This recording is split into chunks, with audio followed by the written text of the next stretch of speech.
Boa tarde a todos, boa tarde a todas. Bem, vamos iniciar o nosso momento, a nossa conversa sobre o tema A Nova Revelação do livro Cristianismo e Espiritismo, do nosso Leon Denis, capítulo 9. Apenas a título de retrospecto, no mês passado nós conversamos exatamente sobre esta obra, o capítulo 8. O tema foi a decadência do cristianismo. Naquele momento, aqui resumimos a fala de Denis, na qual ele faz um retrospecto histórico sobre o pensamento predominante, o pensamento religioso predominante da época, a Igreja Católica, e as dificuldades que a ciência teve em se manifestar, em se desenvolver, tendo em vista que, naquele tempo, o pensamento católico predominava sobre a fé, sobre a religião e também sobre o conhecimento.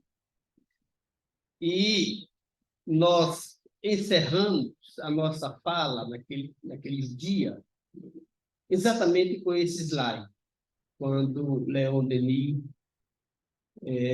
nos diz: quando a humanidade se houver libertado das superstições e dos fantasmas do passado, nela, então, vereis desabrochar os germes do amor e do bem que a mão divina lhe depôs no íntimo, e conhecereis a verdadeira religião, a que paira acima das diversas crenças e não maldiz a nenhuma delas. Uma das marcas da doutrina espírita é exatamente a capacidade de compreender todas as religiões e não maldizer a nenhuma delas, ainda que pontualmente com algumas ideias hajam discordâncias. Então, o Espiritismo nos ensina que, em termos de religiosidade, todos nós estamos nessa marcha de aprendizado e de amadurecimento. Daí porque cada um se vê inclinado a optar por esta ou por aquela crença. Nisso não há nenhum mal, nenhum erro, nenhum equívoco, em absoluto. Agora sim, vamos passar para o nosso tema da noite, que trata a nova revelação. Então, Denis inicia o seu texto nos ensinando a nova revelação se efetua sob inesperadas formas, ou antes, sob formas esquecidas, idênticas, contudo, às que se revestiram as primeiras formas do cristianismo.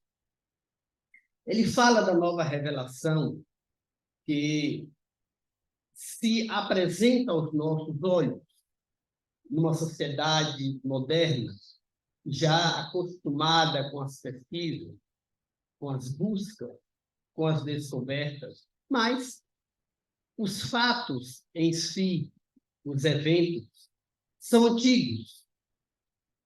Sempre existiram em toda a história da humanidade. Portanto, os fenômenos que a doutrina espírita estuda, descobre, pesquisa, não são fenômenos novos, por ela inventados e criados. Não. Sempre existiram no seio da humanidade. Reveste-se, como diz Denis, de uma nova roupagem, de uma nova forma esta adequada aos dias atuais. Nesse sentido, ele nos diz que os fenômenos de além-túmulo são encontrados na base de todas as grandes doutrinas do passado. Ele cita aqui 3, mais outras tantas: a Índia, a Grécia e o Egito. E quando a gente avalia, portanto, que esses fenômenos vinculados à comunicabilidade entre o mundo visível e o mundo invisível, os fenômenos chamados de reencarnação ou paligenesia para alguns, ou vidas sucessivas para outros, eles sempre fizeram parte dos círculos de estudo, de pesquisa, dos grandes grupos, das grandes aglomerações de pessoas interessadas em descobrir ou em pesquisar esses fenômenos. Há registros de que na região da Europa, por exemplo, algumas comunidades, há cerca de 12.000 anos, portanto, na Idade da Pedra, elas costumavam enterrar os mortos numa posição fetal, na posição de um feto, na expectativa de que esta já seria a posição que eles retornariam ao corpo físico. Dada, portanto, a crença que eles tinham não apenas na imortalidade, mas também na reencarnação, eles depositavam os seus mortos nos esquifes na posição fetal. Isso há 12.000 anos antes do Cristo. E eles acreditavam, portanto, que havia o retorno necessário a fim de que a alma pudesse se libertar das mazelas. Na Índia, existe um livro chamado Vedas, que é uma compilação inicialmente feita por conhecimentos verbais, conhecimentos que eram passados de geração a geração.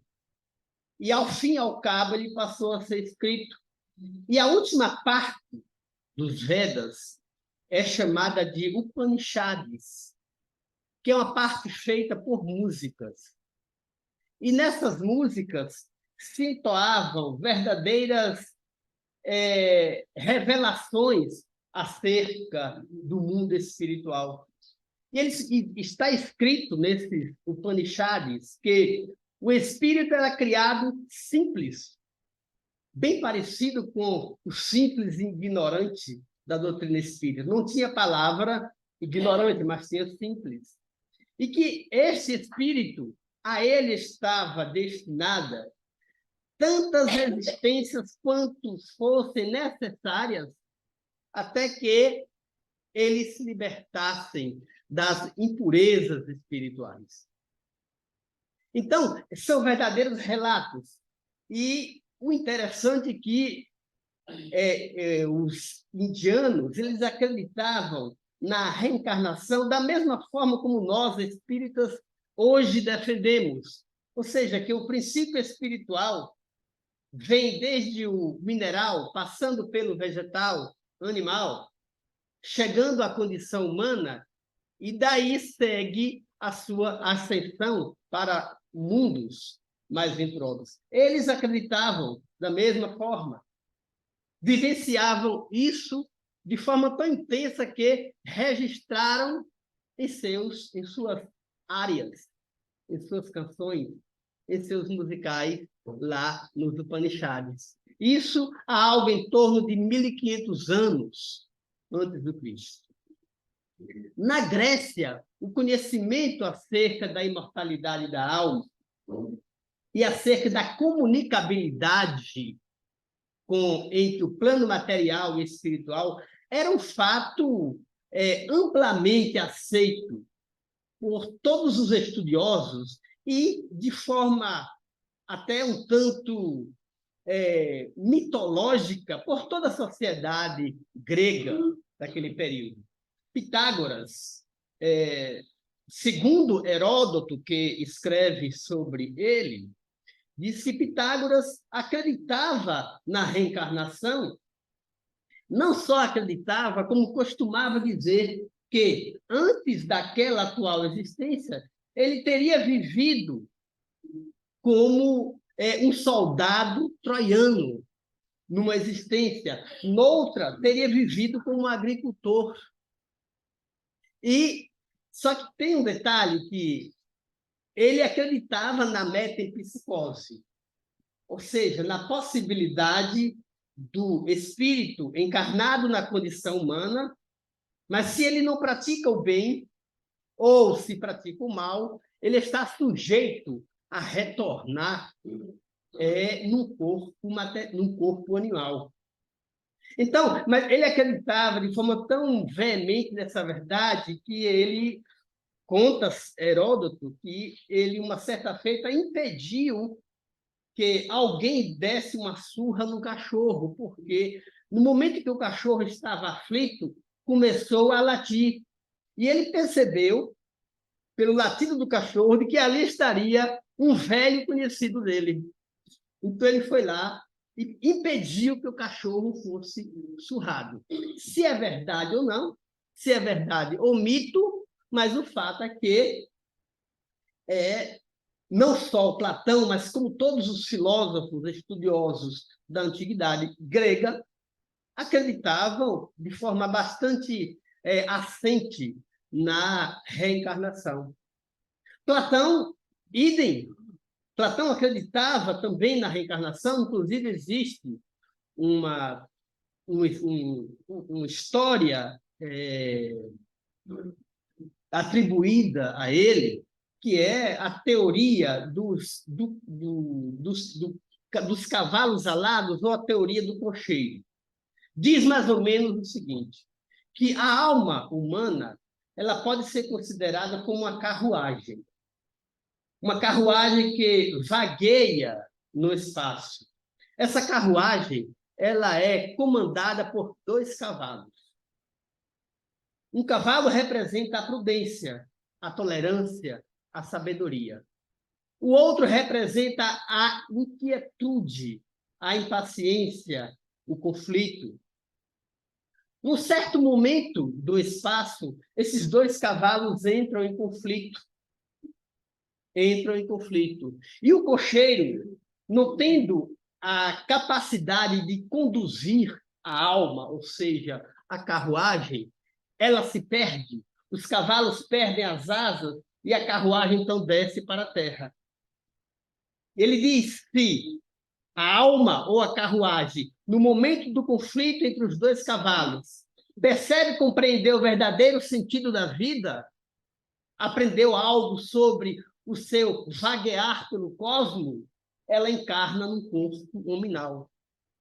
Se ela absorveu, no momento daquele conflito, a tendência do cavalo conflituoso, intolerante, ela vai, sim, encarnar no corpo de um animal.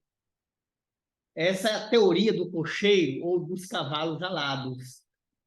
Repetimos, se é mito, um mero mito, ou se é verdade que ele acreditava nisso, o fato é que há registros históricos acerca disso.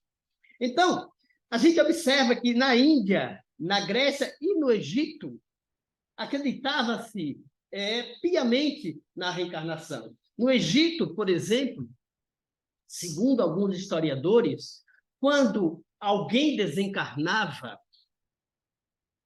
os parentes do defunto, do morto, escreviam uma carta ao deus Osíris e colocava no caixão junto com o defunto. Isso para que Osíris, que era encarregado de receber o indivíduo quando chegasse no mundo espiritual, tivesse conhecimento acerca dessa pessoa. Então, nessa carta estaria escrito quem foi ele, o que ele fez de bom, Não sei se tinha o que ele fez de mal, provavelmente não, mas o fato é que tinha ali o dossiê do indivíduo a fim de que Osíris, ao receber aquele documento, não é? Aquela missiva, pudesse então avaliar se o indivíduo, em quais condições o indivíduo retomaria ao corpo físico. Enfim, são dezenas de fatos, dezenas de relatos que dizem respeito à imortalidade e, consequentemente, à reencarnação, que os antigos povos acreditavam e conviviam naturalmente com essas ideias. Por isso, então, que Denis diz aqui que são formas esquecidas, mas idênticas, porque os fatos são os mesmos. A reencarnação sempre existiu. Não é nada de novo. Não é nada de inusitado aquilo que a doutrina espírita estuda. Bem, com a ciência, o telescópio descerrou ao nosso olhar os abismos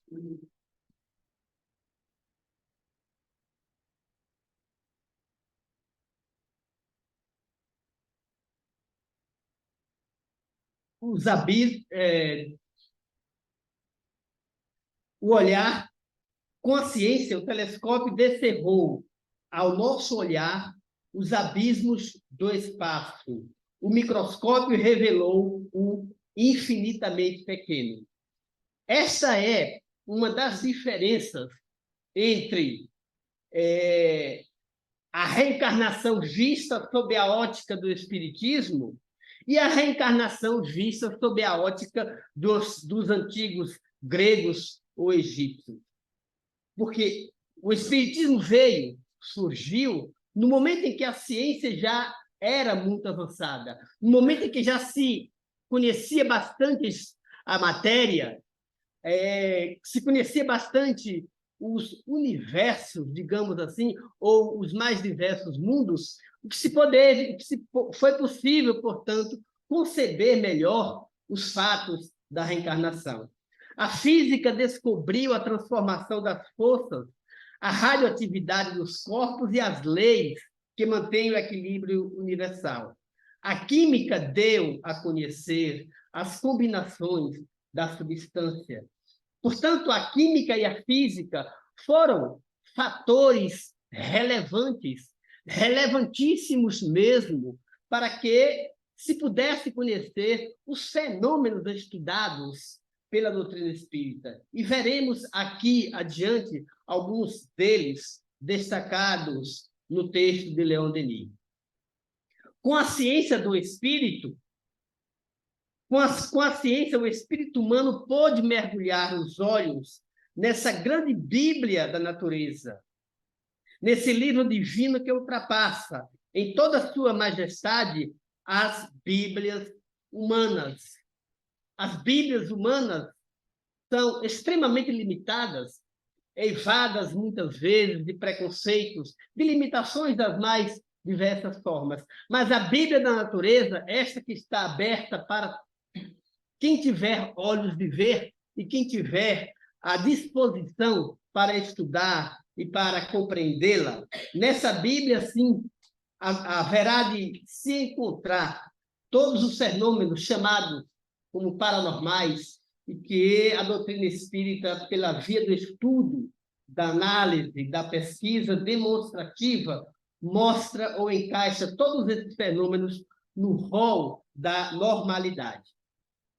Agora, Denis nos ensina, com a ciência espírita, o estudo do mundo invisível vem completar essa magnífica ascensão do pensamento e da razão.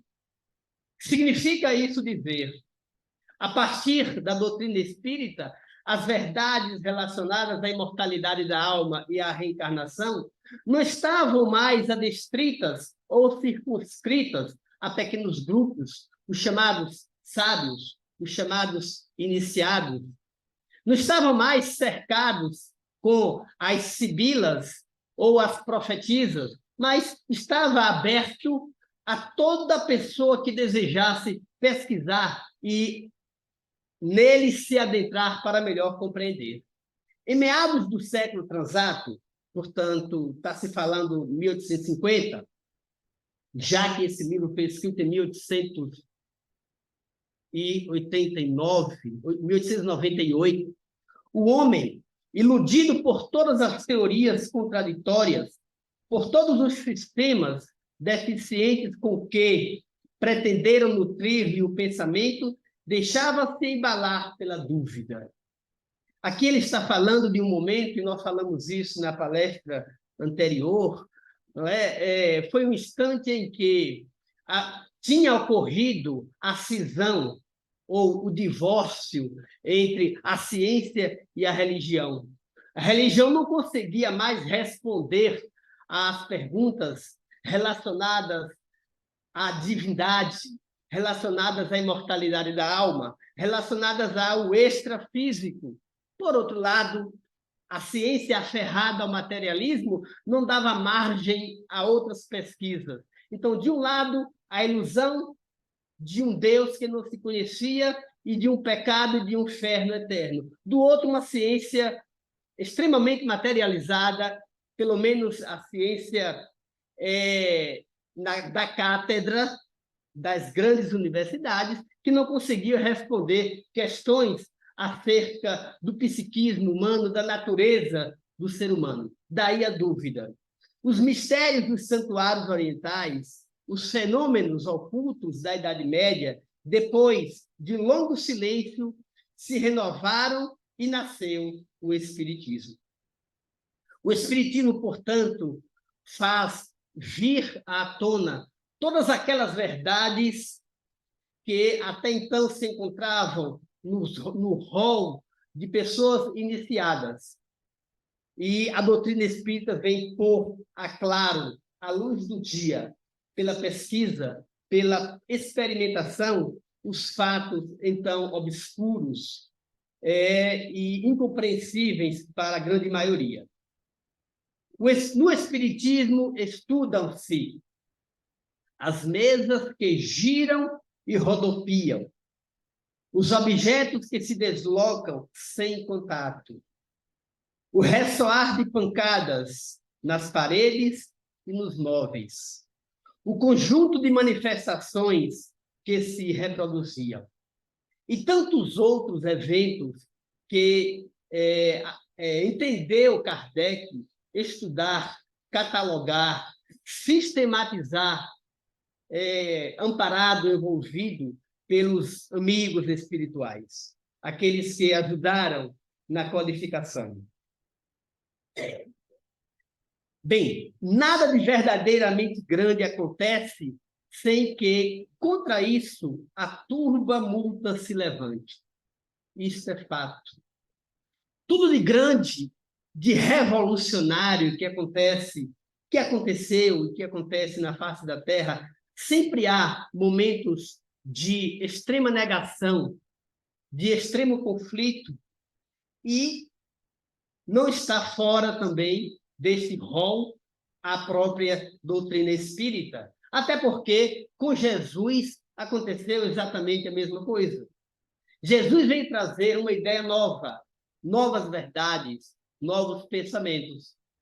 Contra ele, a turba multa se levantou e, como resultado, levaram-no ao madeiro. Com a doutrina espírita foi a mesma coisa. O Auto de Fé de Barcelona, de 1871, 300 obras espíritas foram queimadas em Barcelona, na praça pública, pelo bispo Paulo, se não estou enganado. Isso como forma de condenar à morte a doutrina espírita. Mas, como Kardec comenta, em vez de matar a doutrina, ele fez ressurgir com muito mais força o pensamento do espiritismo, porque esse evento chamou a atenção de toda a Europa na época, e aí a doutrina espírita passou a ser elemento de estudo, de análise, de curiosidade. À medida que ia se propagando, via o espiritismo levantar-se contra ele numerosas oposições. Como todas as concepções novas, teve que afrontar o desprezo, a calúnia e a perseguição moral. Do mesmo modo que a ideia cristã, em seu começo, foi cumulado de animosidade e de injúrias. É sempre assim, nos diz Denis. Quando novos aspectos da verdade se apresentam aos homens, é sempre a desconfiança e a hostilidade que o provocam. O Espiritismo foi, por muito tempo, claro que no seu começo, objeto de desprezo, de calúnia e de perseguição. Os médiuns eram tidos como pessoas loucas. Havia desprezo por todas as partes. Inventava-se coisas das mais inadmissíveis possíveis e creditavam-nas às ideias espíritas. A perseguição moral foi também bastante intensa. Mas, como disse uma certa feita Gamaliel a Paulo de Tarso, Paulo estava naquela sanha de perseguir os cristãos, e Gamaliel, o sacerdote, chegou para ele e disse: Paulo, se aquilo que os cristãos pregam é verdade, não adianta você perseguir, porque a verdade é indestrutível. E se aquilo que os cristãos pregam não é a verdade, também não precisa você perseguir, porque a mentira se autodestrói. É o mesmo com a doutrina espírita. Por mais que se tentasse destruí-la, vilipendiá-la, ela resistiu ao tempo. Pela força da ciência que estuda, pesquisa e examina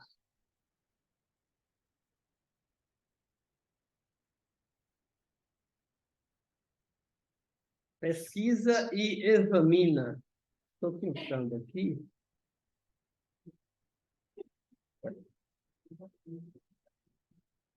Vou chegar lá. Pela força que examina os fenômenos da verdade, do mundo invisível, se impõe de forma que o sistema materialista se vê na contingência de silenciar-se ante as vozes do além que se fazem ouvir por toda parte e de várias maneiras.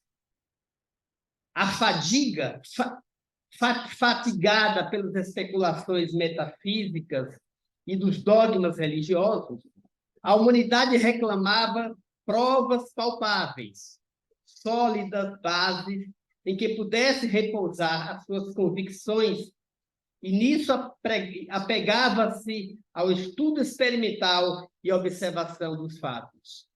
Isso é bem interessante a gente observar, porque no mesmo tempo em que a doutrina foi objeto de calúnia, de injúria e de perseguição moral, foi também objeto de admiração por muitos estudiosos. E estudiosos que até então se diziam materialistas. Estudiosos que, das mais variadas áreas da pesquisa, psiquiatras, médicos, psicólogos, engenheiros ou políticos, todos eles, num certo momento, passaram a ter a curiosidade de estudar a doutrina espírita. Então, havia, a par do materialismo e da descrença na religião, havia um interesse muito grande por parte de alguns nessas especulações metafísicas. E aí, claro que encontraram campo aberto, um terreno fértil para que pudesse abeberar-se dos conhecimentos e das pesquisas feitas por Allan Kardec. Daí o crédito que os homens de ciência deram aos fenômenos estudados pelo Espiritismo. Por isso é que a revelação tomou um caráter científico. É interessante a gente observar isso. Kardec diz no livro A Gênese que o Espiritismo e a ciência andam lado a lado. A ciência sem o espiritismo não consegue demonstrar verdades que saltam ou que subjazem essas verdades aos olhos materiais. Por outro lado, o espiritismo sem a ciência lhe falta o caráter da racionalidade, da análise e da razão. Por isso que Kardec defende tanto esta união, a doutrina espírita com o pensamento científico, com o desenvolvimento da ciência. Nos diz Denise, então. Os misteriosos fenômenos que se encontram disseminados na história do passado renovaram-se e multiplicaram-se ao redor de nós. Sucederam-se em ordem progressiva, que parece indicar um plano preconcebido decorrente de um pensamento, de uma vontade. Não parece. Eu nem colocaria aqui a dúvida que Denis colocou. De fato, foi algo muito bem organizado. Nós lemos naquele livro História do Espiritualismo, de Conan Doyle, que ele fala da invasão organizada. Houve, naquele momento, meados do século XIX, uma invasão organizada pelo mundo espiritual, não apenas na Europa, mas tudo começou, inclusive, lá em Hydesville, nos Estados Unidos. Só que na Europa ganhou um aspecto maior de cientificidade, de pesquisa e de estudo. Então, os fatos, os fenômenos sucederam-se em ordem progressiva. E aqui nós colocamos resumo dos fenômenos mediúnicos. Médiuns recebiam, por meio da escrita, de um modo mecânico ou intuitivo, as comunicações. Instrumentos de música tocavam sem contato. Escutavam-se vozes e cantos.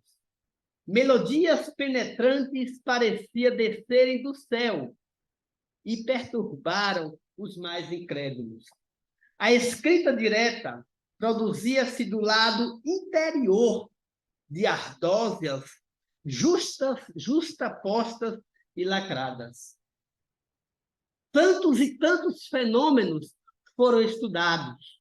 Voz direta, levitação, transfiguração, materialização, aportes, desmaterialização, enfim, uma infinidade de fenômenos que Kardec, assessorado por muitos amigos encarnados, mas principalmente pelos amigos desencarnados, se ateve a estudar, a pesquisar e a compilar na obra magna chamada O Livro dos Espíritos, em 1857.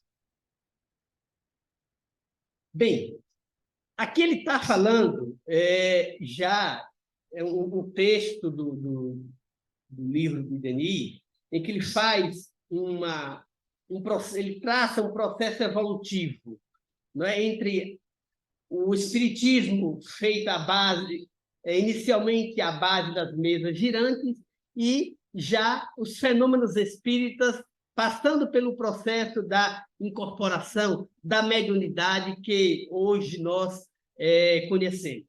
Então, ele diz que fenômenos de incorporação permitiam aos falecidos tomar posse do organismo de um sensitivo adormecido. Por que isso? Porque muitas vezes, nos fenômenos de materialização, nas sessões que Kardec realizava, algumas delas eram feitas com os médiuns ativos. Os médiuns colocavam suas mãos sobre uma prancheta com lápis e ali começavam a surgir mensagens, começavam a surgir escritos, textos. O médium, naquele momento, estava ativo, não estava num estado sonambúlico, como no momento da incorporação. Há um estado diferenciado, portanto, entre esses dois fenômenos. Gradualmente, e como que, em consequência de um desdobramento calculado, apareciam os médios videntes, falantes e curadores. Passamos, portanto, daqueles fenômenos de materialização meramente de fenômenos de levitação de objetos, de cadeiras e coisas desse tipo, para um fenômeno mais aprimorado, no qual os médios se entregavam mais pela via da passividade à vontade dos amigos invisíveis, e com isso promoviam curas, com isso promoviam fenômenos de evidência e da psicofonia. Os habitantes do espaço, revestindo temporários invólucros, vinham misturar-se aos humanos. Vejam aí as materializações. Vivendo um instante da sua vida terrestre, deixando-se ver, palpar, fotografar, dando impressões de mãos, de rostos, esvaecendo-se em seguida para retomar ao seu estado etéreo. Fantástico isso, não é? A gente imaginar que antepassados nossos se prontificavam a frequentar essas reuniões e a se materializarem. E não era aquela coisa obnubilada, assim, ofuscada, não. Eram tangíveis. Sentavam-se, conversavam, trocavam ideias, davam instruções, davam ensinos, e depois se desmaterializavam e iam de volta ao mundo espiritual. Fantástico, que maravilha. Né? Um dia, quem sabe, nós teremos a oportunidade de ter esse tipo de experiência. A despeito, portanto, das dificuldades de experimentação, a despeito dos casos de impostura e das formas de exploração a que esses fenômenos algumas vezes serviram de pretexto, a apreensão e a desconfiança diminuíram pouco a pouco. O número de verificadores foi crescendo sempre. Ele fala aqui de impostura e de exploração, que de fato haviam, aliás, como tudo na vida, ou quase tudo, sempre há impostores, pessoas que vilipendiam ou que descaracterizam determinadas ideias, que exploram, que deturpam, que corrompem. Então, houve, sim, naquele período, fatos que eram ditos como mediúnicos, mas que eram fatos de mistificação, eram embustes. Isso não quer dizer que os fatos verídicos não existiram. O novo espiritualismo apresenta-se hoje com um cortejo de provas, um conjunto de testemunhos tão imponente que já não é possível a dúvida para os investigadores de boa-fé. Sublinhei aqui investigadores de boa-fé. Por quê? Para os investigadores de má-fé, os fenômenos espíritas ainda hoje não passam de embustes ou de fenômenos diabólicos. Mas para aqueles que, ávidos pelo conhecimento, se debruçaram no estudo e na pesquisa, encontraram invariavelmente as respostas que procuraram. Bem, aqui Denis traz no texto uma série de fatos comprobatórios desses fenômenos. Resumimos aqui apenas alguns, em função, inclusive, do nosso tempo. E tem o professor James Challis, ele foi professor da Universidade de Cambridge, foi astrônomo, inclusive. E assim ele se manifesta. Os artefatos têm sido tão abundantes, os atestados têm sido tão abundantes, os testemunhos têm vindo de tantas fontes independentes entre si e de um número tão considerável de assistentes que é forçoso ou admitir as manifestações como nulas representam, ou renunciar à possibilidade de certificar um fato, qualquer que seja, mediante um depoimento humano. Ele não era espírita, mas, ao se debruçar sobre os fenômenos espíritos, ele escreve isso. Ou seja, os fatos eles são abundantes e completos.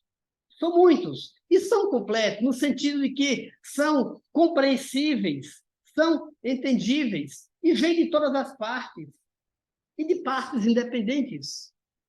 Não é de apenas um grupo específico, mas vem das mais variadas formas. Inclusive nesse momento de pesquisa, de abundância fenomenológica, muitas pessoas religiosas e sérias, de boa fé, se predispuseram a estudar a doutrina espírita. Bispos, sacerdotes de tantas religiões entenderam pertinentes os fenômenos e passaram, portanto, a estudá-la. O espiritismo caminha e a ciência caminham lado a lado. O estudo do magnetismo animal, feito por Mesmer, a descoberta do estado radiante da matéria, por William Crookes, e o espiritualismo racional, por Paul Janet, mostram a importância da ciência para o desenvolvimento do espiritismo. Veja como encontramos isso de forma reiterada, tanto em Kardec quanto nesta obra de Denis. A importância que tem a ciência para a doutrina espírita. O espiritismo não abre mão da pesquisa científica, diga-se, séria, honesta e de boa fé. É fundamental. Por isso que ele diz, mostra a importância da ciência para o desenvolvimento do espiritismo. Porque se não fossem os estudos acerca do magnetismo animal por Mesmer, a descoberta do estado radiante da matéria por William Crookes, Prêmio Nobel de Física, inclusive, vejam, Prêmio Nobel de Física, e tornou-se um pesquisador emérito dos fenômenos espíritas. O espiritualismo racional de Paul Janet, 1823 a 1809, apenas a título de registro, Paul Janet, ele, repito, naquela época vivia ou o materialismo científico, ou o religiosismo. Então, ele veio com uma teoria do que ele chamou de espiritualismo racional. Mas espiritualismo, entenda-se, nada a ver com a doutrina espírita. Espiritualismo como uma oposição ao materialismo. E racional porque era um espiritualismo fundamentado na razão. Ele juntou elementos para formar o seu conceito, as suas ideias, da psicologia que estava, então, nascendo naquele período. Então, foi do espiritualismo racional que surgiu a doutrina espírita. Não devemos nos esquecer que Kardec foi o estudioso do magnetismo de Mesmer e também lançou mão das ideias de Paul Janet pela via do espiritualismo racional. Só que Kardec foi mais adiante.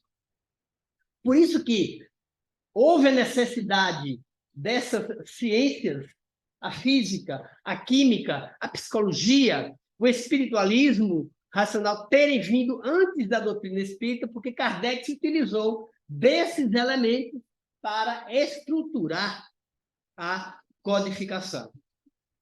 Pouco a pouco, nos diz Denis, a ciência abordou o domínio do invisível, do intangível, do imponderável. Forçoso foi reconhecer que o estado radiante não é o último que a matéria possa revestir. Além desse, ela se apresentou sob aspectos cada vez mais sutis e quintessenciados, rarefazendo-se quase ao infinito, sem deixar de ser a forma possível, a forma necessária da vida. Vamos seguir aqui. A comprovação desses fenômenos, desses modos de energia, a existência dessas formas sutis de matéria fornecem, ao mesmo tempo, a explicação racional para os fenômenos espíritas. Quando a gente, portanto, pensa no estudo acerca das materializações, dos aportes, das desmaterializações, estamos lidando essencialmente aí com a mutabilidade da matéria. Ou seja, a matéria, ali por volta do século XVII, século XVIII, que era formada por átomos indestrutíveis, passa a ter uma nova concepção, passa a ter um novo conceito, passa a ter um quintessenciamento infinito. Daí porque o estudo dessas variantes, dessas variedades da matéria, possibilitou aos espíritos e possibilitou aos estudiosos da doutrina espírita explicar esses fenômenos de materialização e de desmaterialização, por exemplo. Nessas manifestações ainda mal definidas da energia, encontramos a explicação científica de inúmeros fenômenos, como as aparições, a passagem dos espíritos através dos corpos sólidos, etc. e etc. É pela existência desse corpo fluídico, pelo desprendimento durante o sono, quer natural, quer provocado, que se explicam as aparições dos fenômenos, dos fantasmas dos vivos e, por extensão, a dos espíritos dos mortos. Ou seja, tudo isso, sem o conhecimento prévio da ciência, seria algo absolutamente incompreensível. Nos casos de materialização, desculpem, o espírito é obrigado a absorver dos médiuns ou de pessoas presentes fluidos mais grosseiros que assimilam aos seus, a fim de adaptar o número de vibrações do seu invólucro à nossa capacidade visual. A operação é delicada, insada de dificuldades. Ou seja, no processo de materialização, se aqui fosse se materializar um espírito, seguramente as entidades amigas iriam colher do ambiente ou fora do ambiente os elementos fluídicos necessários para moldar a personalidade materializada. É necessário, portanto, que houvesse esse aporte fluídico para formar a fisionomia, formar o rosto, ou o corpo inteiro, ou um objeto qualquer. E aí, é claro, é uma operação delicada e insada de dificuldade, porque não é fácil. Não é fácil trabalhar com fenômenos de materialização. Aqui no Brasil, nós tivemos Peixotinho, acho que ele foi pernambucano, que ele materializava, era um médio de materialização, assim, de longe, segundo alguns historiadores, alguns pesquisadores, o médium que mais materializações conseguiu produzir. As pessoas faziam chuvas de flores, desciam do ambiente, e mais, coloridas. E mais ainda, à luz do dia, não precisava da penumbra, da escuridão. A coisa funcionava, era era em grande quantidade mesmo, em grande pujança, não é? E a qualquer momento, claro, qualquer momento, vírgula, né? Em momentos definidos, né? Apropriados. E aqui, mais uma vez, Denis traz para a gente essas pesquisas de William Crookes, o espírito Kate King, que durante 3 anos se manifestou na casa de Crookes, com o concurso da médium Florence Cook. Kate King e Florence Cook foram vistas lado a lado. Lado a lado. Eram de estaturas e fisionomia diferentes e distinguia-se entre si por muitas particularidades. Ou seja, numa reunião, numa sessão de materialização, estava a médium Florence Cook sentada, muitas vezes vigiada, cercada ali pelos pesquisadores, e Kate King materializada ao seu lado, com fisionomias e formas totalmente distintas. Robert Dale Owen, embaixador dos Estados Unidos em Nápoles, consagrou 6 anos às experiências de materialização. 6 anos. Em sessão promovida pela Sociedade de Investigações Psíquicas dos Estados Unidos, 30 espíritos se materializaram e apareceram à vista dos assistentes, que neles reconheceram parentes e amigos falecidos. Eu fico pensando o que significa o ectoplasma para que ocorra numa sessão 30 materializações, em tese, 30 espíritos diferentes materializados, e todos tão objetivamente materializados que se reconheciam que eram amigos, parentes das pessoas que estavam ali. 30 materializações.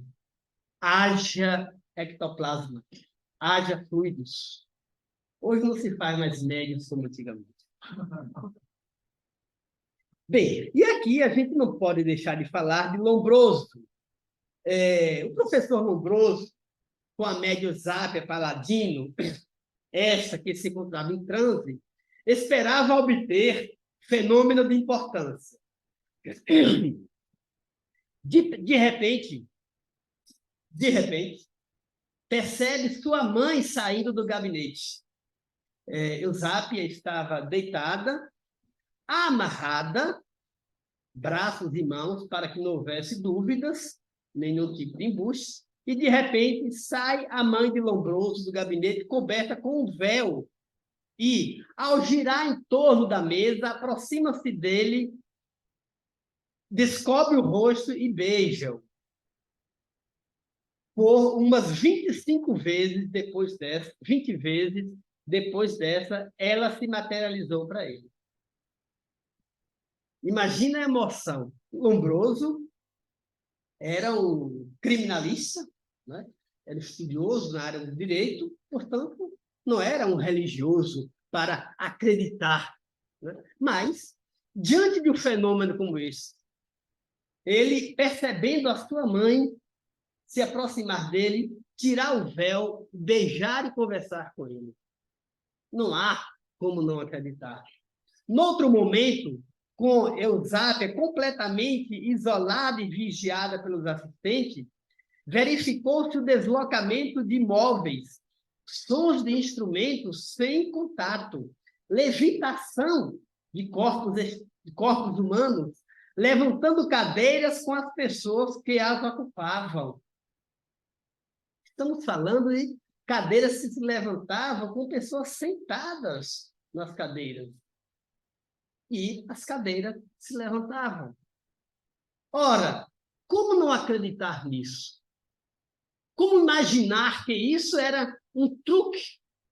Era um embuste? Ou era alucinação por parte dos médiuns, não é? E dos assistentes? Bem, o tempo urge, a gente vai passar aqui. Teríamos, enfim, uma série de outros slides, Vamos passar aqui. Ok. Os fenômenos mediúnicos, aqui portanto, para encerrar a nossa fala, bem estudados pelo Espiritismo, não é novidade na história. Os videntes da Gália, os oráculos e pitonisas da Grécia, as sibilas do mundo pagão, os grandes e pequenos profetas da Judéia, outra coisa não eram senão os médiuns dos nossos dias. Portanto, fica aqui esse pequeno registro, aqui, bastante resumido. Esse capítulo, esse item, ele tem aproximadamente 58 páginas. Então, para tirar 20 slides, é um trabalho muito complicado, não é? Mas, assim, portanto, o resumo do que ficou, né? Daquilo que estudamos e, portanto, aqui compartilhamos. A doutrina espírita é fundamentada, é fundada mesmo na razão, na pesquisa, cujo objetivo extrapola a fenomenologia.